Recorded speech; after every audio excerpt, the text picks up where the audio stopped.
এই হাদিসটির ব্যাপারে শায়খ শোয়েব রাহমাতুল্লাহ আলাইহি বলেছেন তাহরিজুল মুসনাদের মধ্যে 31 নম্বর খণ্ডের মধ্যে উনি বলেছেন হাদিসুন সাহিহুন, এই হাদিসটি হলো সহিহ সনদে বর্ণিত। তো বোঝা গেল বিরাদার মিল্লাতে ইসলামিয়া, এই যে আমরা হাদিস পড়ি, এই যে আমরা নামাজ পড়ি, তাকবীরে তাহরিমা যে কিছু ব্যক্তি বলে এই হাত কানের গতি পর্যন্ত উঠানো যাবে না, এই হাদিসগুলো হলো জাল, এই হাদিসগুলো হলো সহিহ, এই হাদিস মান্য করা যাবে না। বিরাদার মিল্লাতে ইসলামিয়া, এই হাদিস অবশ্যই সহিহ হাদিস আছে। সেই আগে যারা বলে যে আরে হাদিসটা বলে ওনাদের শেখ বলেছে এইগুলো হাদিস হলো সহিহ হাদিস। তো অবশ্যই আমরা যে নামাজ পড়ি এই নামাজটা হলো নবীর তরিকায় অনুযায়ী, নামাজটা হলো নবীর তরিকা অনুযায়ী, যা বিরাদার মিল্লাতে ইসলামিয়া এই হলো প্রথম।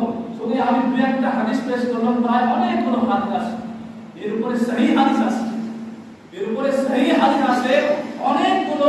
যে আমরা যে হাত উত্তোলন করি, এই হাত উত্তোলন কানের নতি পর্যন্ত উঠানো যাবে, এটাই হলো বেশ ভালো তরিকা, এটা হাদিস দ্বারা প্রমাণিত আছে।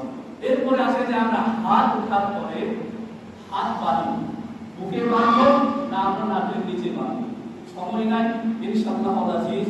আগামী